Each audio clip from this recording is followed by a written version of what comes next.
நின்றும் இருந்தும் கிடந்தும் நடந்தும் நினைப்பதும் நீ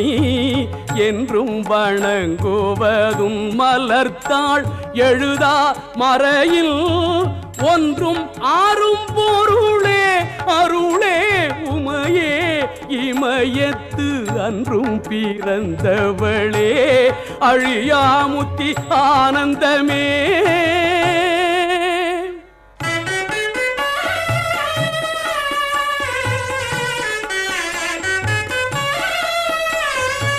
ஆனந்தமாய் என் அறிவாய் நிறைந்த அமுதமுமாய் வானந்தமான வடிவுடையாள் மறை நான்கினுக்கும்